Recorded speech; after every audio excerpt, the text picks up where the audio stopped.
This is Rating Descending, where we watch IMDb's Worst 250 so you don't have to. My name is Abigail Wood. And my name is Michelle St. Clair. And tonight we're watching the 2004 film Taxi. A mouthy and feisty taxi cab driver has hot tips for a green and inept cop set on solving a string of New York City bank robberies committed by a quartet of female Brazilian bank robbers. Let's watch.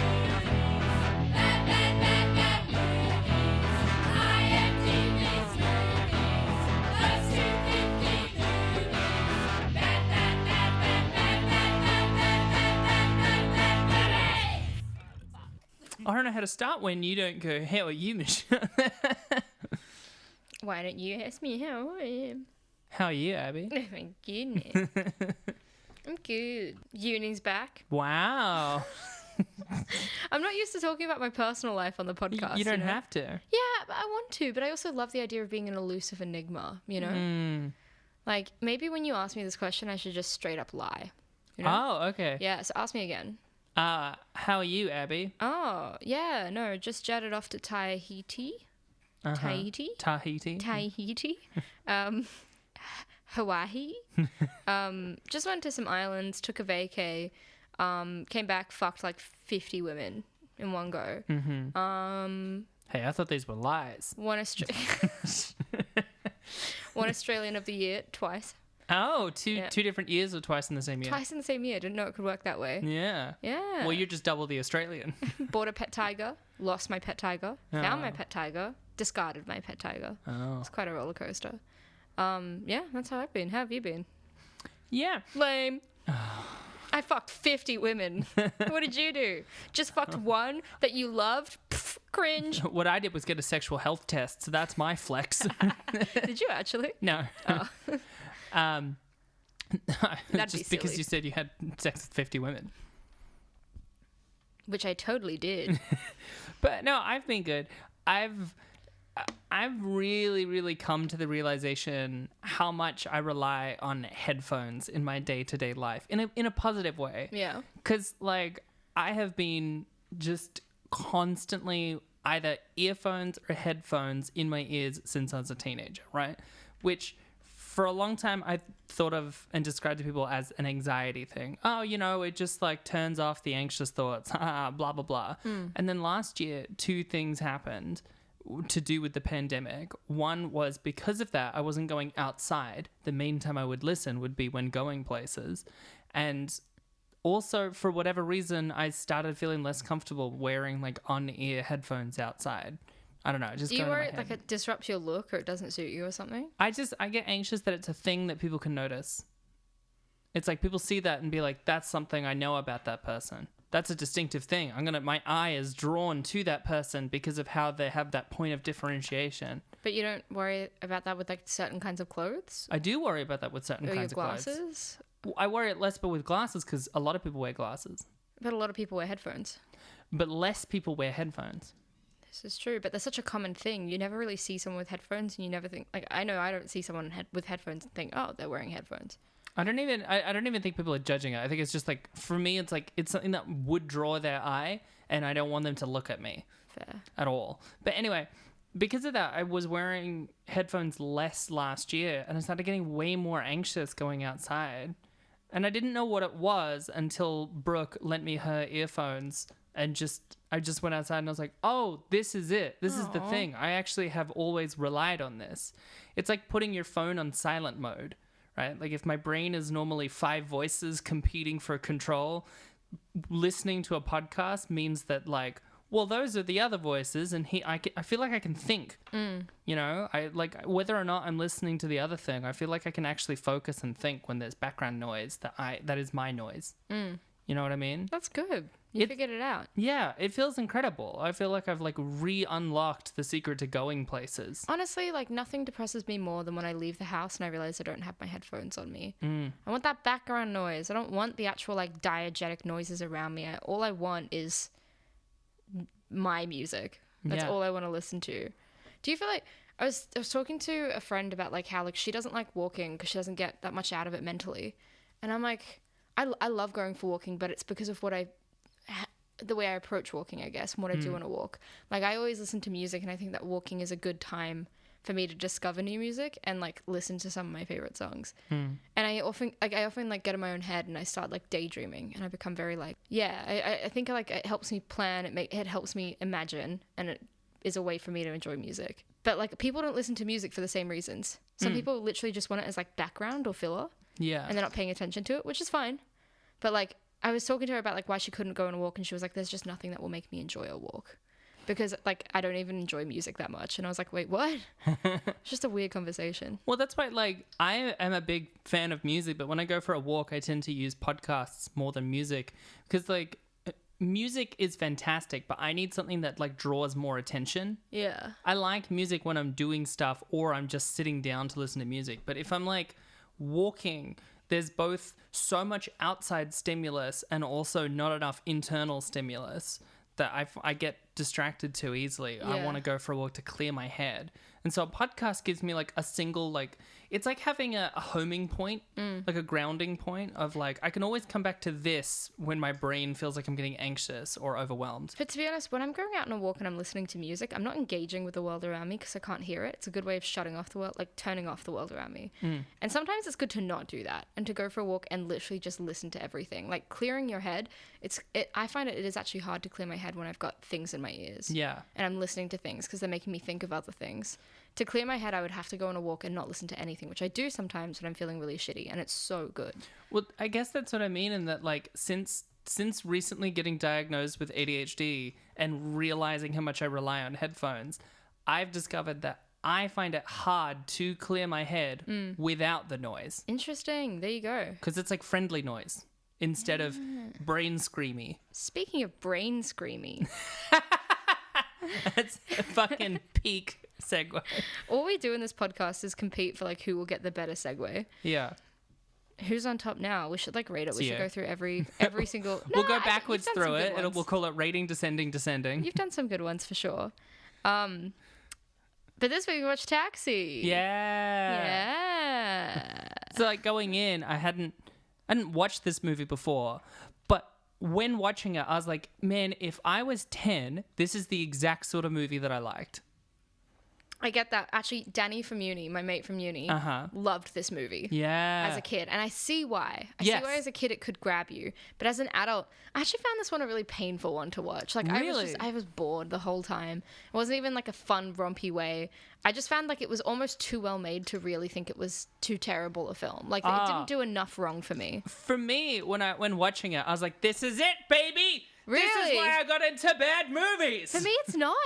What did you love so much about it? What did you enjoy so much about it? I think for me, one of the real like salient points is the fact that neither Queen Latifah nor Jimmy Fallon have really any acting chops whatsoever. Yeah. I think I don't know. Queen Latifah's fun. I'm yet to see her act well in anything. She's charming and fun in Chicago.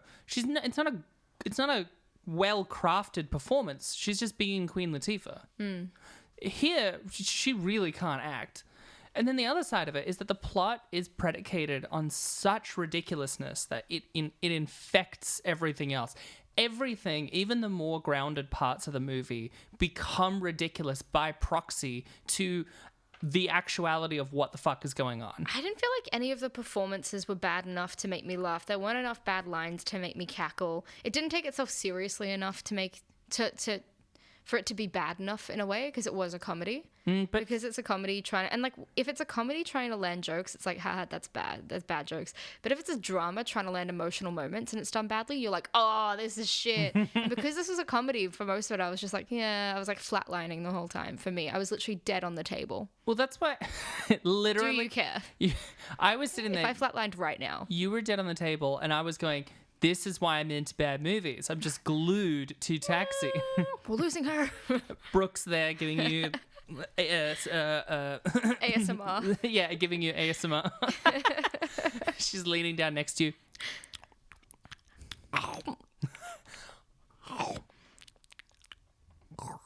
But she's got to be like a really skinny girl doing mukbang. But mukbang. What? Mukbang. It's called mukbang. Hang on. What's called mukbang? That genre, that thing that people do on the internet. ASMR? No. It's called mukbang. Hang on. Yeah, mukbang or mukbang. But it's the specific thing where people eat food and it's like so you can hear and see it. So it's like a subgenre of ASMR. Yeah. It's Have like you ever thought of getting into it's very mukbang? visual as well. Me personally? Yeah. No, but I don't know why I haven't thought of doing it. I should have done it. I think I'd thrive. I eat every day. Unlike other girls, I eat all the time. You're not like other girls. Mukbang, it's like, I think it's a Korean term. So it started as like a Korean like subgenre of ASMR maybe, I guess. But like, yeah, it was popular in South Korea and it's become a huge worldwide trend. But a lot of it, to be honest, I feel like a lot of mukbang or mukbang, I don't know how to say it. It's become a lot of very skinny women doing it. Yeah. And it's like charged this whole online debate of like, when fat people eat and like when fat people eat on the internet, people like ew, gross, and when skinny pretty girls eat on the internet, people like that's so good, that's so hot. Yeah. And it's this weird double standard. So there's been like a lot of controversy, I think, of like the people that do it and who's rewarded for it and why. Because a lot of the time men get really into it. Yeah. Because they want to watch skinny girls eat food. Well, I mean, I don't know why anyone ever thought it wasn't sexual. Yeah. Like that. It is sexual for sure. It's not even a debate of like why. There's no other reason to watch somebody else eat. Yeah. The question, as you said, is really like, if it's sexual, why are we not seeing these fat people as doing it sexual? Because they can be fucking hot when eating food. It's a weird thing. I've never thought about doing it, but I don't know why I haven't thought about doing it. Yeah. Could bring in a pretty tasty buck or two. Literally a pretty tasty buck. Look, I'm not above admitting that at the end of last year, I did look into how I could get an OnlyFans. Nice. I just didn't do it. You know? Because I realized I just didn't have the chops. Yeah, I mean, it requires a lot of time and effort. And interacting with people. It's like a full job. Like, I don't think people think of sex work as a job. There's just but it's like a job. There's no aspect to it that I actually could have completed in a lot of ways. Don't know why I entertained the notion at any point. But if you guys would like me to sign up to OnlyFans, email us at ratingdescending. This is not how you're going to shill for your OnlyFans client base. Side hustle. This is how I advertise my side hustle for sure, for sure. But Taxi. Yeah. Give me the overview. Give me the overview and we'll get into it. I'm going to give you the overview. This is the first time I didn't bother to write an overview because I fucking hated this film. Wow. I hated the plot. And when I looked at it and when I thought about it, I was like, you don't know. So what I did is that I stole this overview from IMDb because I thought it served the exact same purpose and it was very concise. It was less of a overall story and more of like gives you a good taste of what the film's really about. You know? We can fill in the gaps. Okay. But this is the first time I haven't bothered to write an overview because I was like, fuck this movie. I actually hated it. You did. You seem to really hate it, which surprises me greatly. You love it. I love this disparity. Let's argue for the next 30 minutes. Let's go. Belle Williams is a speed demon. Flying through the streets of New York in her tricked-out taxi, she's earned a rep as New York's fastest cabbie. But driving a hack is only a pit stop for her real dream. Belle wants to be a race car champion, and she's well on her way until she's derailed by overeager cop Andy Washburn, whose undercover skills are matched only by his total ineptitude behind the wheel. Washburn, whose lack of vehicular skills has landed him in the precinct doghouse, is hot on the heels of a gang of beautiful Brazilian bank robbers led by Vanessa, the cold, calculating, and leggy leader. To nab the evasive crooks, driver's licenseless Washburn convinces Belle to team up with him to pursue Vanessa and crew. Belle has carte blanche to drive at any speed and break any law. The carless cop and speed demon cabbie, New York's unlikeliest partners, begin a high-speed game of cat and mouse with the robbers. That is, if Belle and Washburn don't end up killing each other.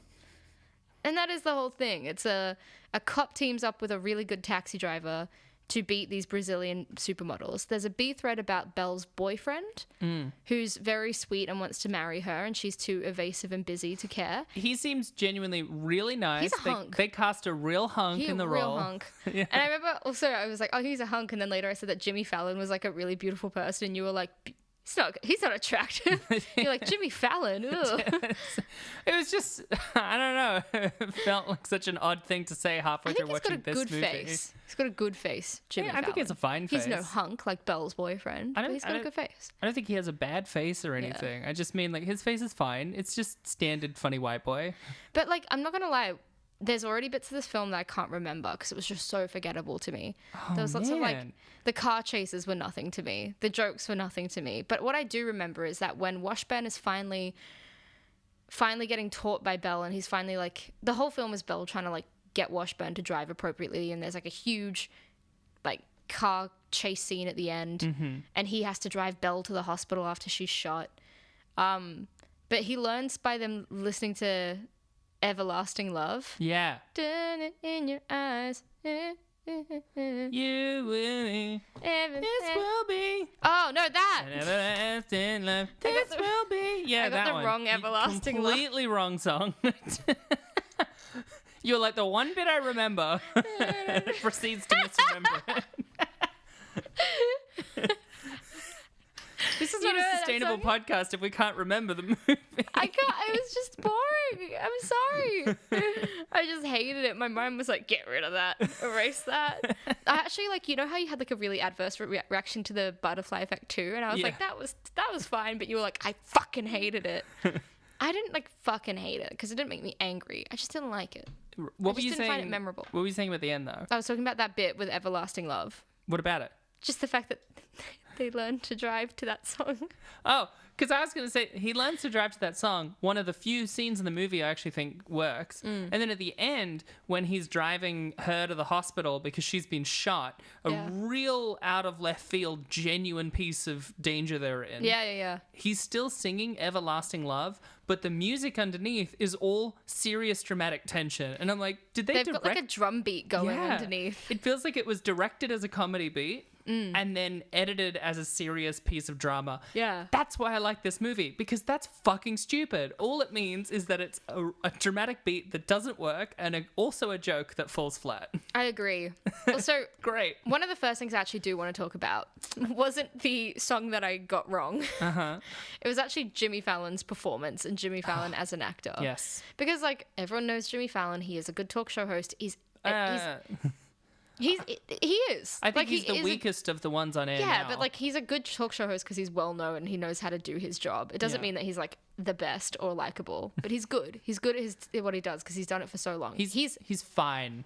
I don't like him because I don't like his show, but I think he's a perfectly fine person. Do you know much about his rep outside of his talk show? Because all I know about Jimmy Fallon is that kind of annoying, but genuinely a nice guy. Well, because he was on SNL for ages, like sort of around the Tina Fey era, but like probably left during that era, where he was seen as like pretty funny, but as you said, kind of annoying. My main gripe with Jimmy Fallon is that in the intervening years, he like somehow managed to worm his way into the position of The Late Show from Conan, when Conan was finally going to get The Tonight Show. And then when that got bumped, when NBC screwed over Conan, the best talk show host, somehow that ended up with Jay Leno getting it again and then leaving again. And Jimmy Fallon went from no talk show experience to The Tonight Show, the biggest and most important of all the talk shows. I didn't realize that his climb meant fucking up Conan's career. It meant it basically came as he was meant to be the mass market alternative to Conan, who was always like the talk show host's talk show host, the comedian's comedian. Fucking brilliant. He was meant to replace Conan, and then when Conan left and Jay left, he got The Tonight Show like straight away after Conan waited like 12 years for it. Oh, that's so upsetting. That's why I can't stand The Tonight Show, because I'm like, it's this saccharine bullshit when for 40 years it was genuinely subversive bullshit. For sure. No, yeah, I don't watch the show and I don't watch him, but like he is one of the... Would you like say that Jimmy Fallon is currently like the best paid talk show host out there right now? I don't know. I imagine him being on The Tonight Show means he's pretty well paid, but I don't know what his actual ratings are compared to I feel like the he's other the ones. number one talk show host at the moment. Like number one. Yeah, I mean, whoever hosts The Tonight Show usually is. That just comes with it being The Tonight Show. Most of the other ones are on other networks. But yeah, he's like got such a profound success now. But as an actor, he just sucks. He does suck. He just sucks. He's like the worst leading man ever. And you'd think that like nothing could go wrong if you're just like a straight, white, brown-haired man. Like as a lead actor, pretty good. Yeah, I mean... It's got to be fine, right? But that's the problem. He would think nothing can go wrong. And thus, is unable to really push himself. True, he was too comfortable straight from the get-go. I once heard his style of comedy, I can't remember who said it, as described as apple on the desk sort of comedy. Like, let's make everybody happy and never make anyone upset.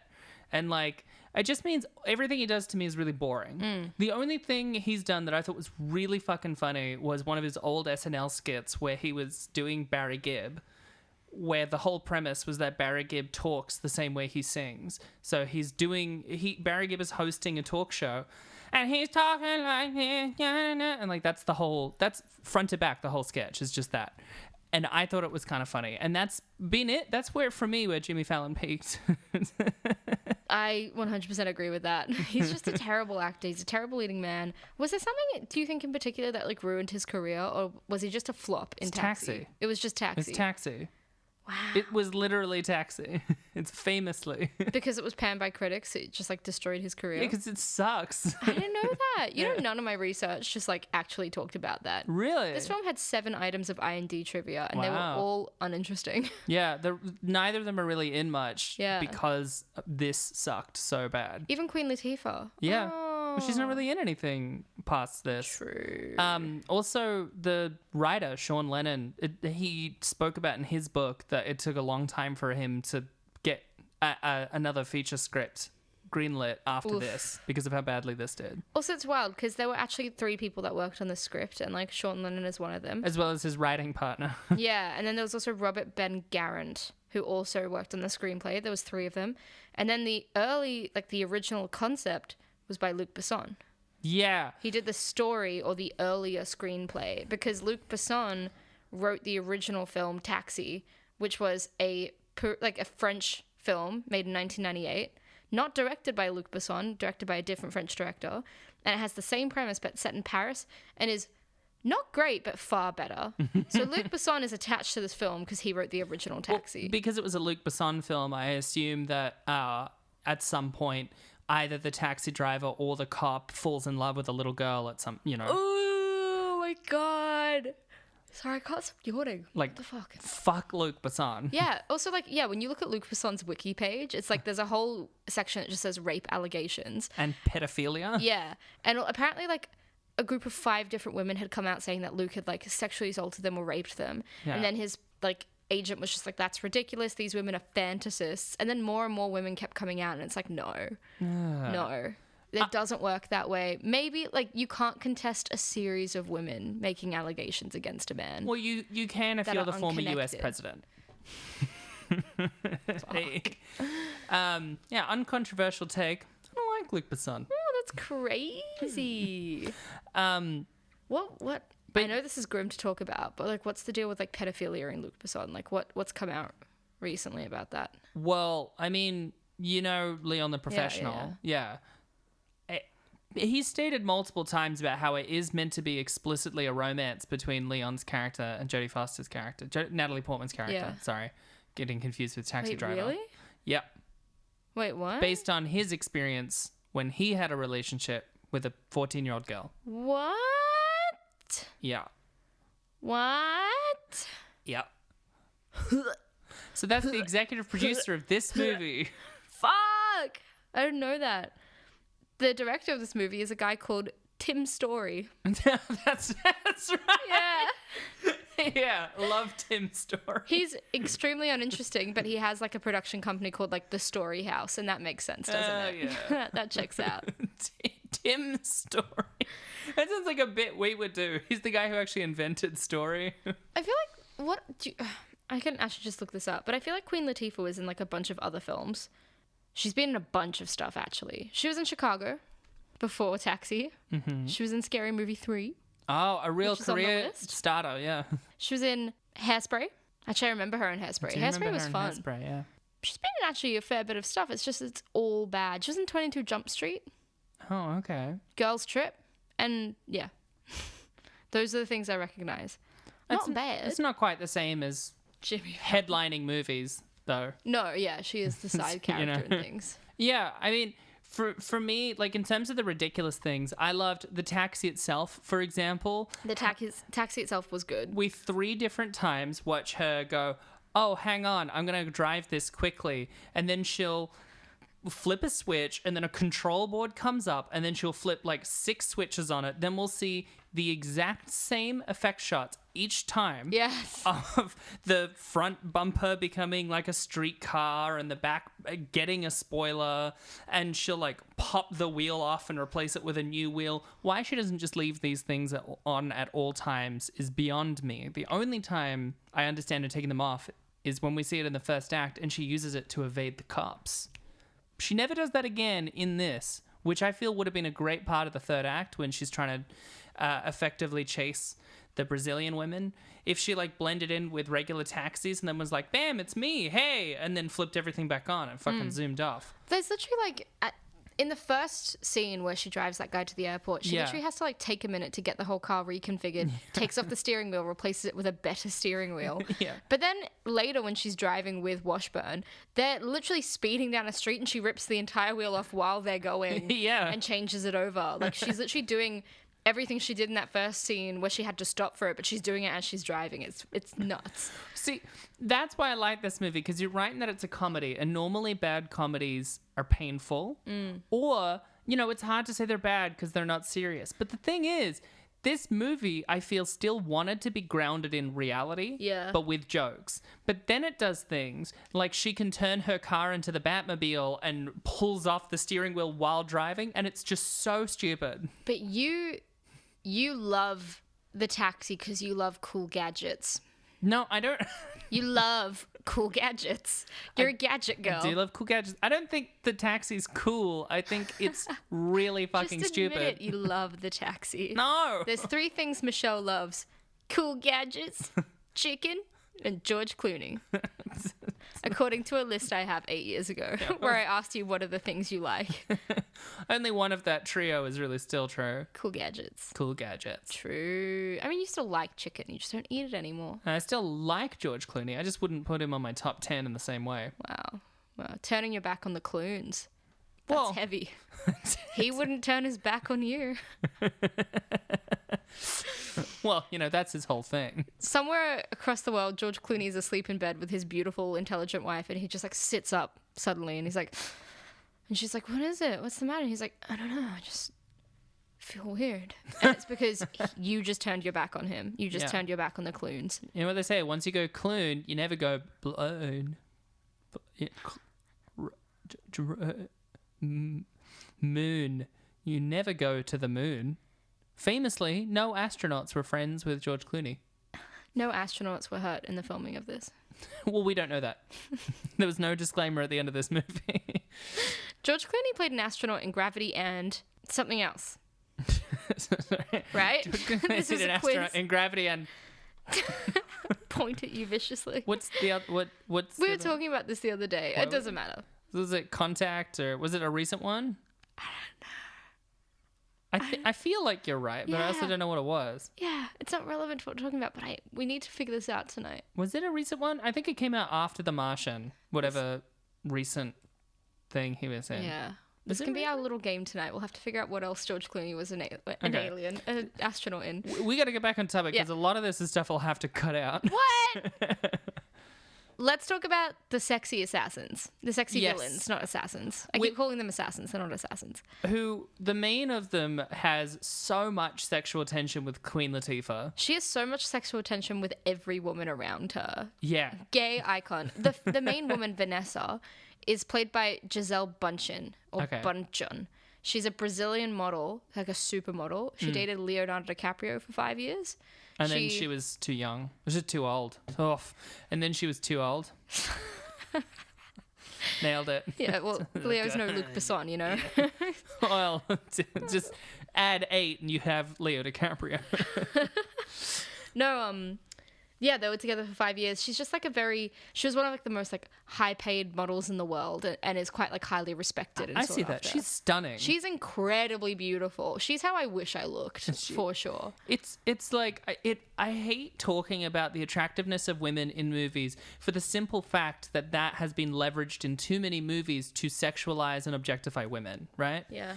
But also, she's so stunning, it was almost distracting. I think the reason we found her so stunning in the film is because she was playing a bad guy. She was Yes. always in a suit. She was always driving. Constantly.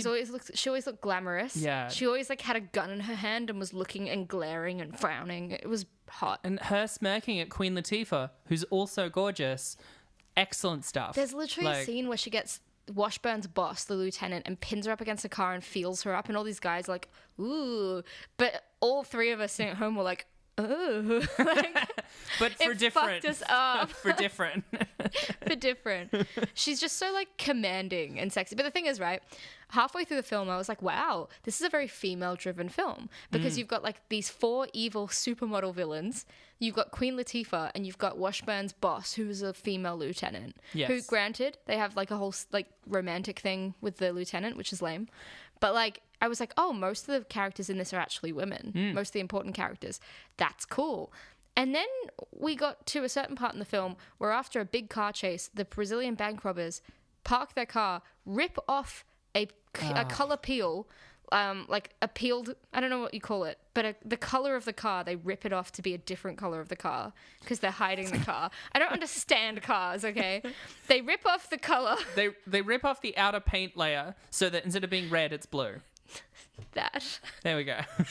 Nailed it. I'm struggling. And then they proceed to rip off the suits that they're in, and they're just in skimpy bikinis. And there's all these like basically a minute's worth of shots of just their bodies going up and down, and all of us were like, oh, yeah, fuck. And They ruined it. You totally ruined all the goodwill. Also, when both Queen Latifah and the Brazilian models, and to a certain extent the lieutenant, are introduced, there is always a sense of a woman, like we're meant to have that reaction every single time. A woman in this job, how can it be? The darndest things. So lame. It's very lame. Yeah. But so I was tricked for half of the film thinking it was going to be like cool and feminist. Yeah. And then I was like, nah. That was very hopeful. Given how the script is, I feel like that's definitely like the studio note was, can you sexualize them a bit more? Yeah. I was enamored with fucking Giselle's hair. Yeah. I mean, it's not that dissimilar from my own hair, but hers is so like feathery and light. Well, she's also a professional with lots of money and a hair and makeup team. Yes. That's one thing I think when people are professionally beautiful is I'm like, you get paid to maintain your beauty and you also have a literal team of people helping you. Yeah. And, maybe we should all be a little nicer to ourselves for not being as beautiful day to day as those times. I think it was America Ferrera, the lead of Ugly Betty. Yeah. When she was on a red carpet one time, they're like, oh my God, how do you look so beautiful tonight? And she was like, 2 hours in a team of professionals. Hey. And then I was like, true. Yeah. True. I had to go to a movie premiere for the movie I edited, and then I was like, why don't I look as glamorous? And I was like, because I don't know how to do that. That's the answer. I literally saw Giselle Bundchen and I was like, why don't I look as beautiful as that? She was one of the highest paid supermodels in the world for many years running. You can actually still be in the category of beautiful, which, by the way, I'm a big proponent of. Most people are beautiful. I don't think most people are average looking. I don't think most people are ugly. I think most people are beautiful. I think you're right. I remember when I was in year 7 biology, we had a teacher and her name was like Mrs. Burke. And she was a really eccentric older woman, but I remember one day we had this class and she was talking about genetic mutations and why certain things cause people to like look different or like grow things that shouldn't be grown or not grow things that should be grown. And she just was just like, that's why like you're all so beautiful. Like you're like, it sounds very ableist in a way, I guess, because she was just like, you're all so lucky because like you've all come out, you all have like functioning. This is ableist. Fuck. Well, she was like, fuck. All right, rewind. Let's rewind. She said nothing. Miss Burke keeled over and said nothing. No, there was like a nice sentiment behind it in that like everyone is inherently beautiful because you exist. I and 100% you function. agree with that. You could show me a picture of the same like older man who would be traditionally seen as ugly. If you tell me that he's like an independent senator who's been fighting for minorities for 40 years, I'd be like, what a cuddly bear of a man, so beautiful. And then instead you told me he was a piece of shit, I'd be like, what an ugly little fuck. And like, we shouldn't assign value to beauty in that way, but personality can influence how you perceive people. 100%. I think that like I think that a lot of attraction comes from the way people hold themselves. Yeah.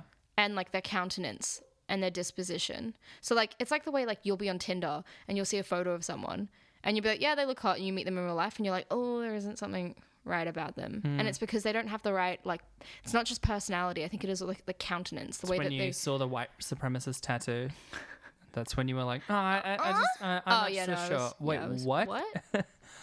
I'm sorry, what? I don't. How do you remember Benedict? I don't think about Benedict all the time. Oh my God. The one that got away. This is a grim joke.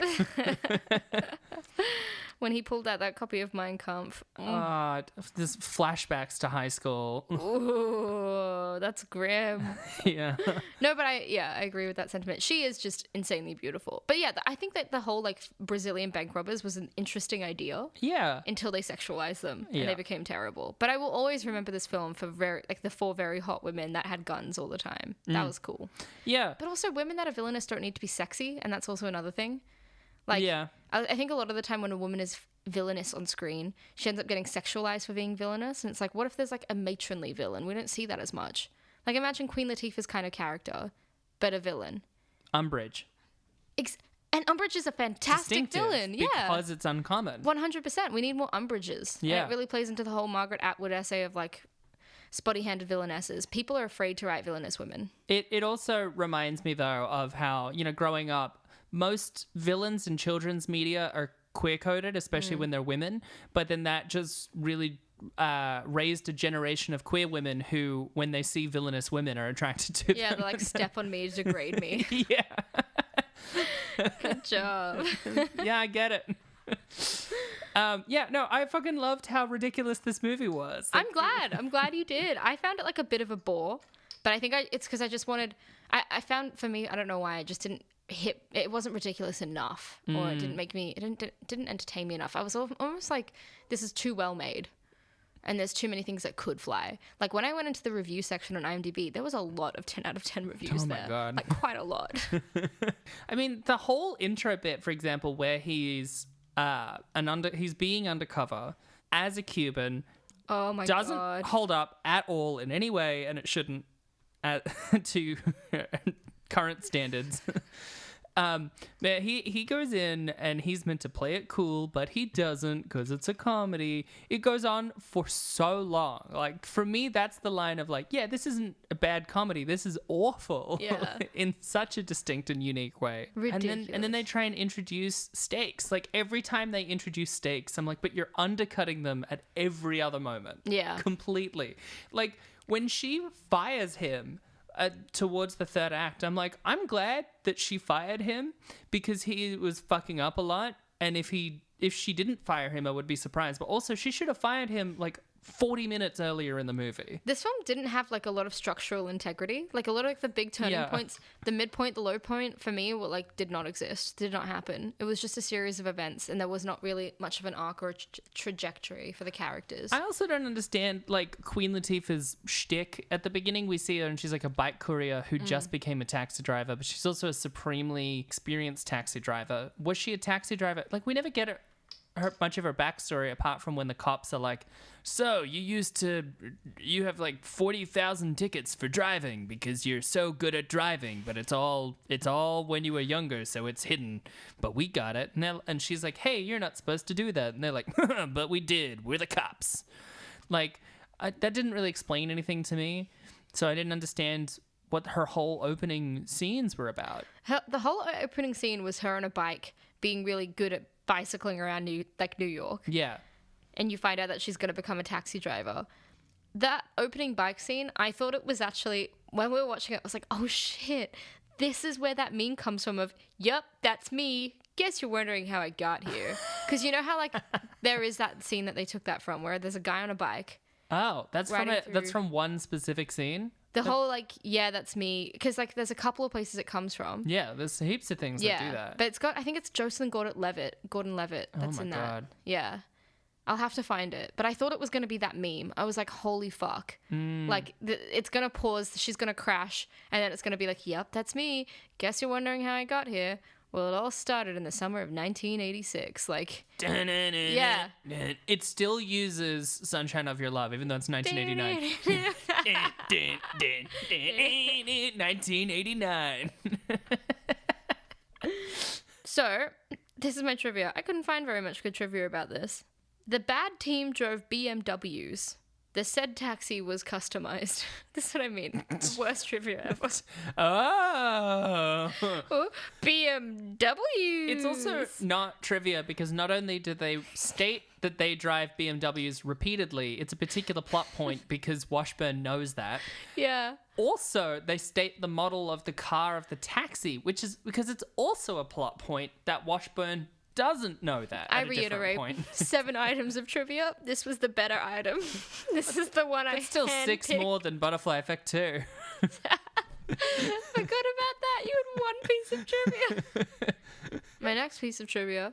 Kevin Bray was set to originally direct, but he dropped out. Who's Kevin Bray? I don't know. But that's... Abby. I couldn't find interesting things about this film. That's what I mean. Like, it was just so dull to research. Let me just look it up. I don't know.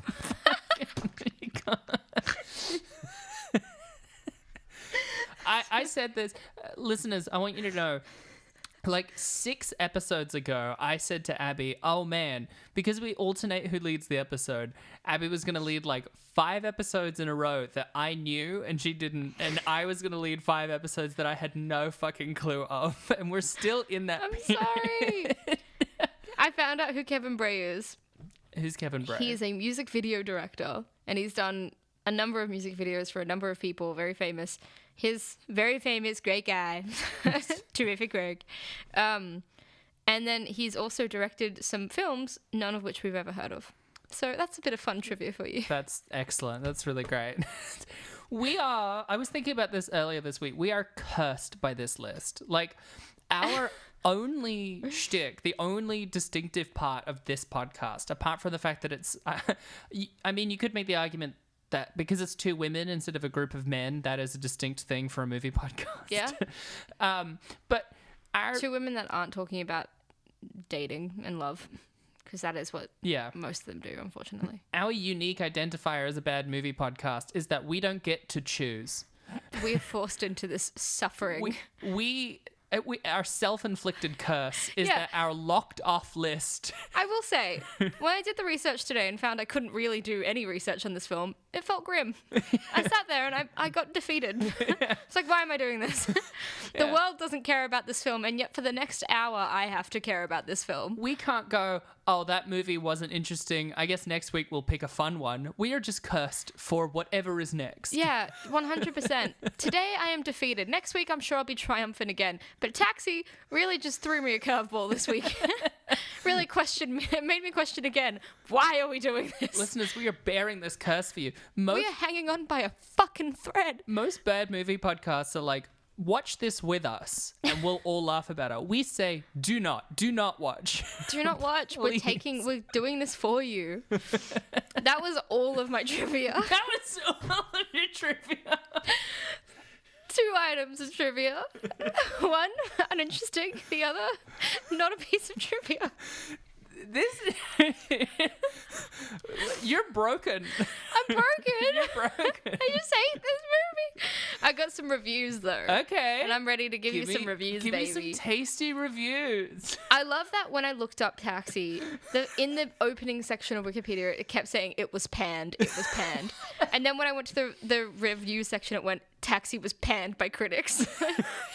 On Rotten Tomatoes, the film has an approval rating of 9%. And again, that blows my mind because technically on IMDb, we're sitting at 45%. Yeah. And then Rotten Tomatoes is 9%. Again, this is the particular phenomenon of this list, is that a lot of these are actually rated quite high. Yes. 45% ain't right. The site's critical consensus reads, silly and unfunny remake of a French film of the same name. A silly insight, sorry. Okay. This is the one. This seems to be it. I think this is a defining moment in the podcast history. Sex and the City 2 almost broke me. Taxi somehow broke me. The experience of watching Sex and the City 2 almost broke me. The experience of researching Taxi definitely broke me. They'll look back on our deaths and say, yeah, I think it was the Taxi that you could really mark as the decline. So here's a review from Neil Minow from, she's a top critic. Nope, doesn't matter. Her name is Neil Minow. This is Neil Minow from Common Sense Media.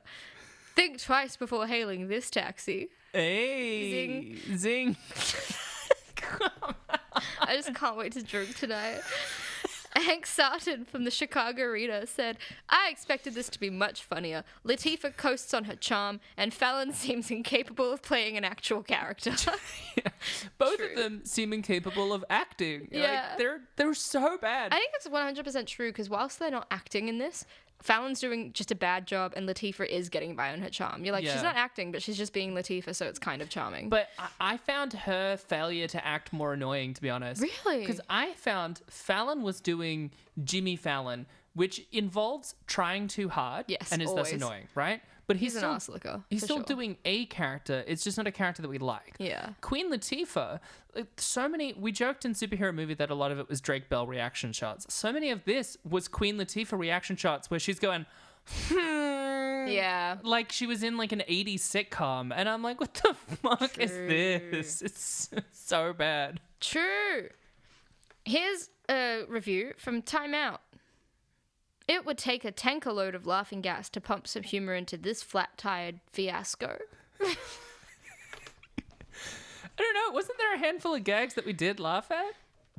Did we? I don't know. I don't think I did. I don't think I would have. So here's a review from IMDb, 10 out of 10.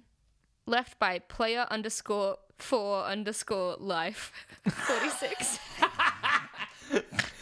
Here's my new source. Player for life.